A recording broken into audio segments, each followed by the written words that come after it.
Hello, a big welcome to Sadab biology.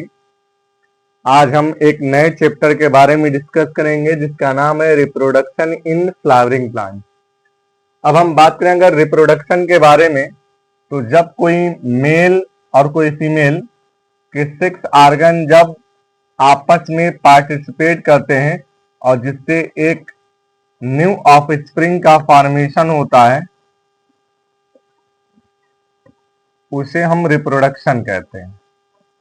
और reproduction हमें किस में पढ़ना है? फ्लावरिंग प्लांट्स के बारे में पढ़ना है। रिप्रोडक्शन के बारे में आपने प्रीवियस क्लास 10th में भी पढ़ रखा होगा कि जब कोई मेल या कोई फीमेल दोनों जब आपस में सेक्सुअली पार्टिसिपेट करते हैं तो इस प्रोसेस को हम रिप्रोडक्शन कहते हैं, जिसमें मेल मैच्योर होना चाहिए और फीमेल मैच्योर होना चाहिए। इसी तरीके से प्लांट्स के केस में भी हम क्या पाते हैं कि जो फ्लावरिंग प्लांट्स होते हैं इनमें भी सेक्स ऑर्गन पाए जाते हैं, जिसे हम बोलते हैं एंड्रोसियम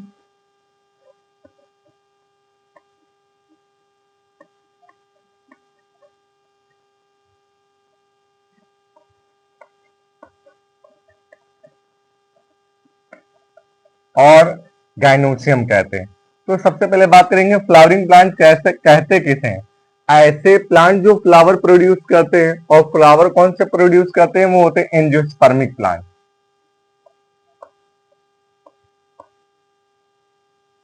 एंजियोस्पर्मिक प्लांट्स के बारे में बात की जाए तो आपने पहले ही पढ़ रखा, ऐसे प्लांट जिसमें रूट,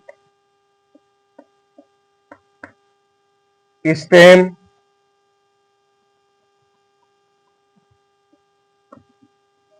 लीव्स, फ्लावर, फ्रूट और सीड, ये सभी पाए जाते हैं। ऐसे प्लांट्स को हम कहते हैं फ्लावरिंग प्लांट। और ये याद रखिएगा, फ्लावरिंग प्लांट्स में सेक्सुअल रिप्रोडक्शन होता है। आपने क्लास 10 में पढ़ रखा होगा, सेक्सुअल रिप्रोडक्शन के कारण ही जो ऑर्गेनिज्म होते हैं वो अपने पेरेंट्स के डिफरेंट होते हैं। अगर एसेक्सुअल रिप्रोडक्शन आपने पढ़ा रखा होगा कि उसमें जो भी एसेक्सुअल मेथड के द्वारा जो भी ऑर्गेनिज्म बनते हैं वो अपने पेरेंट्स के क्लोन होते हैं। लेकिन अगर सेक्सुअल रिप्रोडक्शन के द्वारा वो ऑर्गेनिज्म का फॉर्मेशन हुआ है तो वो अपने पेरेंट्स से डिफरेंट होगा। जैसे हम सभी, आप सभी लोग क्या अपने पेरेंट के एग्जैक्ट कॉपी है? नहीं, उनके जैसे हैं लेकिन बिल्कुल उनके जैसे नहीं, 100%। हमारे अंदर वेरिएशन है, उनके आईज में, नोज की बनावट में, कभी कभी सिमिलरिटीज भी मिलती है लेकिन ज्यादातर वेरिएशन मिलता है। और सेक्सुअल रिप्रोडक्शन ने, गॉड ने, नेचर ने इसलिए बनाया ताकि जीवों में क्या है? विभिन्नताएं, एक दूसरे में अंतर स्पष्ट हो। अब बात करें प्लांट के केस में, तो हम पहले एक आपको सिंपल सा फ्लावर लेते हैं और उसमें हम बताते हैं कि फ्लावर के क्या क्या पार्ट होते हैं। तो सबसे पहले अगर हम ये देखिए स्ट्रक्चर बना रहे हैं, एक जो कि हमने स्टार्टिंग हम करने जा रहे हैं किससे? फीमेल रिप्रोडक्टिव पार्ट से। फीमेल जो रिप्रोडक्टिव पार्ट होता है, इसे हम, इसकी जो यूनिट होती है वो सिंगल, उसे हम कहते हैं कार्पेल या पिस्टिल। अब देखा जाए तो जो पिस्टिल या कार्पेल होता है वो 3 पार्ट से मिलकर बना होता है। तो ये जो सबसे ऊपर वाला डिस्क शेप का जो स्ट्रक्चर होता है, आपका फ्लैटेंड होता है, उसे हम कहते हैं स्टिग्मा। और जो नैरो पार्ट पतला होता है इसे हम कहते हैं स्टाइल। और जो ये फूला हुआ स्वेलन पार्ट होता है उसे हम कहते हैं ओवरी। हम आपको एक बाइसेक्सुअल फ्लावर के बारे में बताएंगे। अब समझ लेते हैं यूनिसेक्सुअल फ्लावर क्या होता है और बाइसेक्सुअल फ्लावर क्या होता है। याद रखिएगा, कंफ्यूज मत होइएगा। यूनिसेक्सुअल फ्लावर का मतलब उस कोई ऐसा फ्लावर हो जिसमें या तो मेल रिप्रोडक्टिव ऑर्गन हो या तो फीमेल रिप्रोडक्टिव ऑर्गन हो। यानी दोनों में से केवल एक होगा, या तो मेल होगा या तो फीमेल होगा। लेकिन अगर बात की जाएगी बाइसेक्सुअल फ्लावर के बारे में, तो ऐसा फ्लावर जिसमें मेल रिप्रोडक्टिव ऑर्गन और female reproductive organ, it means androecium and gynoecium, दोनों जब मौजूद होते हैं तो ऐसे फ्लावर को हम बाइसेक्सुअल फ्लावर कहते हैं, और ऐसे प्लांट्स को हम मोनोसियस प्लांट्स कहते हैं। याद रखिएगा, मोनोसियस प्लांट्स के अंदर बाइसेक्सुअल फ्लावर जनरली पाए जाते हैं। अब यहाँ पे हम एक फ्लावर जो ले रहे हैं, बिल्कुल एग्जैक्ट उसके जैसा तो नहीं बना रहे हैं, लेकिन उसके सिमिलर बना रहे हैं। जैसे आप नॉर्मली अगर आप एंड्रोसियम और गाइनोसियम देखना चाहें तो हिबिस्कस फ्लावर का आप क्लियरली दिखाई देता है उसमें एंड्रोसियम क्या है, गाइनोसियम क्या है। बाकी सारे फ्लावर में भी दिखाई देते हैं, लेकिन उतना स्पष्ट नहीं होता है। इसलिए बच्चों को प्रैक्टिकल कराने में या फिर उनको समझाने के लिए एग्जाम्पल के तौर पे हिबिस्कस फ्लावर को लिया जाता है। तो सबसे पहले हमने यहाँ पे ये बताया कि जो ये पार्ट है ये फीमेल रिप्रोडक्टिव पार्ट होता है। इसकी जो कलेक्टिवली यूनिट होती है उसे हम बोलते हैं गाइनोसियम, और गाइनोसियम की जो एक यूनिट होती है उसे हम कार्पेल या पिस्टिल कहते हैं, और उसके मेनली 3 पार्ट होते हैं। एक जो सबसे अपर पार्ट होता है उसे हम स्टिग्मा कहते हैं, मिडिल वाला हिस्सा जो पतला होता है, नैरो होता है, ट्यूब लाइक स्ट्रक्चर होता है, उसे हम स्टाइल कहते हैं, और जो फूला हुआ हिस्सा होता है उसे हम ओवरी कहते हैं। अब बात करेंगे इनके अलावा प्लांट्स में जो है आप क्या क्या पाए जाते हैं, एंड्रोसियम पाया जाता है, और एंड्रोसियम और गाइनोसियम बाइसेक्सुअल फ्लावर में पाए जाते हैं। अब एंड्रोसियम की बात की जाए तो एंड्रोसियम मेनली जो होता है, इसकी जो यूनिट होती है उसे हम कहते हैं स्टेमेन। स्टेमेन जो होता है वो मेनली 2 पार्ट से मिलकर बना होता है। जैसे देखिए हम स्टेमेन के ये पार्ट ऊपर वाला हिस्सा बना रहे हैं, और ये डंडी होती है इसे हम बोलते हैं फिलामेंट। जो सबसे ऊपर वाला हिस्सा होता है इसे हम कहते हैं एंथर, और ये जो ट्यूब वाला हिस्सा होता है इसे हम बोलते हैं फिलामेंट। अब आप कहेंगे कि आपने तो केवल मेल रिप्रोडक्टिव और फीमेल रिप्रोडक्टिव ऑर्गन बना दिया, फ्लावर तो है नहीं, तो फ्लावर भी बना देते हैं। तो ये वाला हिस्सा जो हम ऐसे बना रहे हैं, जो ये येलो कलर का बना रहे हैं, इसे हम कहते हैं पेटल्स।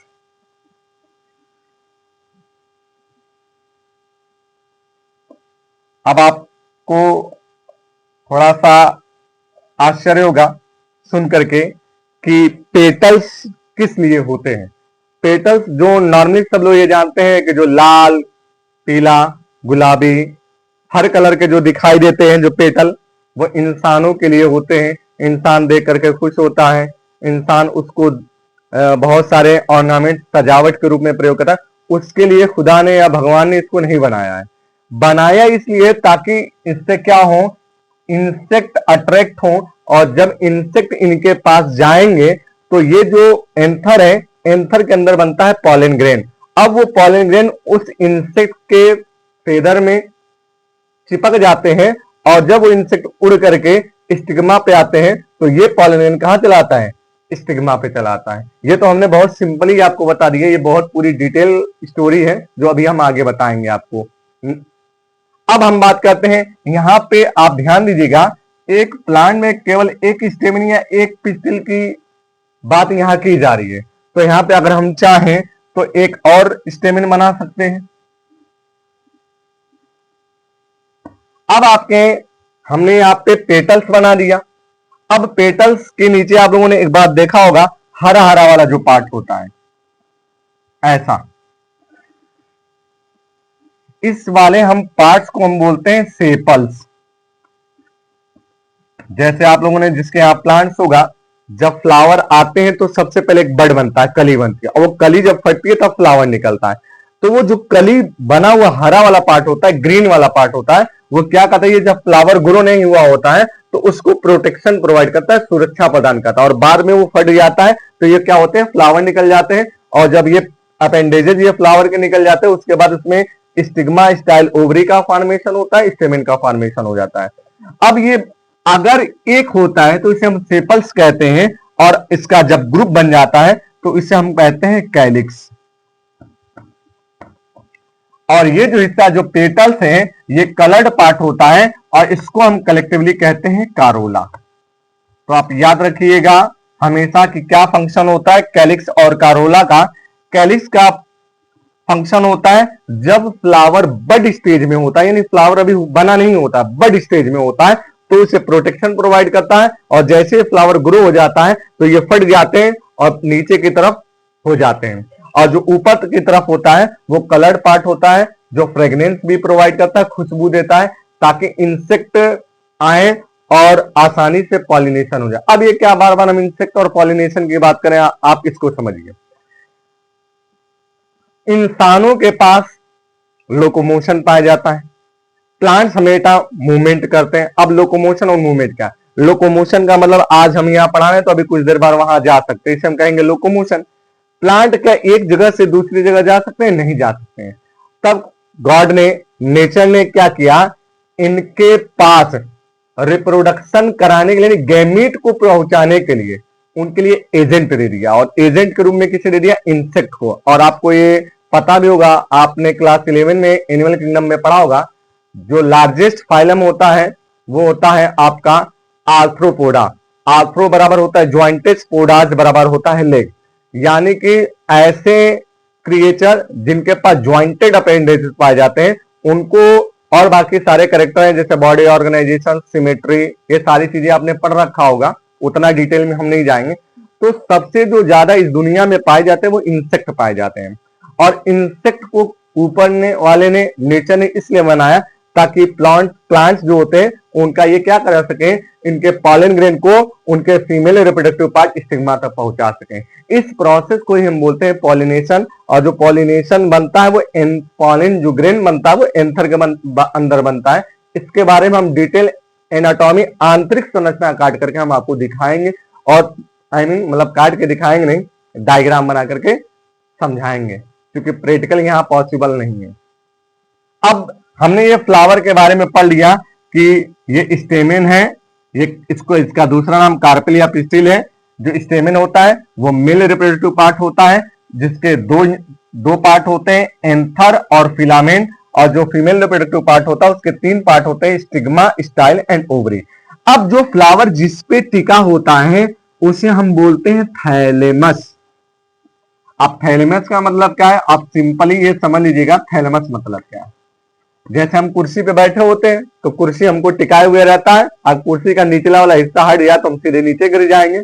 उसी तरीके से क्या होता है, फ्लावर को पूरा कैरी कौन करता है, जिसको पुष्पासन कहते हैं। पुष्प का आसन, जो पुष्प जिसके ऊपर बैठा होता है पूरा, उसके अपेंडेज है, उसको पुष्पासन हिंदी में लोग कहते हैं, इंग्लिश टर्म में इसे थैलेमस बोलते हैं।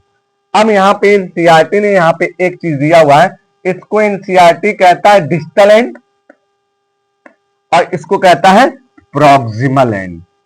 प्रॉक्सिमल एंड मतलब निचला सिरा फ्लावर का जो अटैच है, और जो ऊपर वाला सिरा है उसका डिस्टल एंड। अब इसको याद करने के लिए आप क्या करेंगे, पहले हम लोग यहाँ, अब तो एंड्रॉइड का जमाना आ गया, नेट वगैरह से सारी टीवी वगैरह चलने लगी, जो एंड्रॉइड टीवी है। पहले एंटीना लगता था छत पे, डीटीएच अभी भी बहुत सारे जगहों पे जो ऊपर लगता है, तो ऊपर डीटीएच लगता है जो एंटीना होता है, तो ऊपर वाला उसी से आप याद रखेंगे डिस्टल एंड, और नीचे वाले हिस्से को याद रखेंगे प्रॉक्सिमल एंड। अब यहां तक तो आपको उम्मीद है समझ में आ गया होगा। थोड़ी हमारी जो लैंग्वेज है वो कॉम्प्लिकेटेड हो सकती है, तो आप अगर कोई परेशानी हो तो आप कमेंट में जरूर कीजिएगा ताकि हम उसमें अपना कुछ सुधार कर सकें। आगे बात करें अगर कि फ्लावरिंग प्लांट्स में, अब हम बात करेंगे एनसीईआरटी ने दिया हुआ heading, flower is a fascinating organ. अब इसका मतलब क्या है, फैसिनेटिंग का मतलब होता है, फ्लावर क्या होता है, एक अट्रैक्टिव पार्ट है, अट्रैक्टिव ऑब्जेक्ट है। क्यों ऑब्जेक्ट अट्रैक्टिव? क्योंकि फ्लावर खूबसूरत होते हैं, उनमें ब्यूटी पाई जाती है, फ्लावर से खुशबू निकलता है, उनमें से फ्रेगनेंस आता है, और फ्रेगनेंस के कारण फ्लावर का यूज परफ्यूम बनाने के लिए, और फ्लावर का यूज बहुत एंशिएंट टाइम में, जो सिंदूर वगैरह जो आज आर्टिफिशियल भरा जाता है, उस जमाने में फ्लावर के जो पेटल्स वाले पार्ट होते थे उनको रब करके, उनको पीस करके सिंदूर या रिलीजियस पार्ट में उनका यूज किया जाता था, कलर बनाया जाता जिसको हम बोलते थे नेचुरल कलर। अब जो हम कलर होली वगैरह या किसी फेस्टिवल पे अगर यूज करते हैं वो होता है आर्टिफिशियल।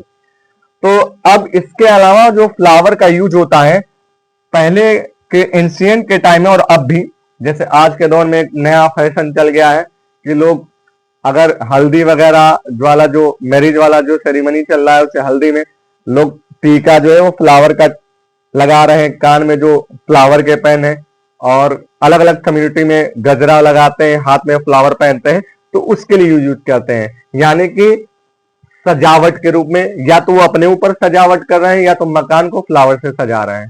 तो फ्लावर का यूज ऑर्नामेंट यानी सजावट के रूप में भी किया जाता है। उसके अलावा फ्लावर का यूज परफ्यूम बनाने के लिए, इत्र बनाने के लिए किया जाता है।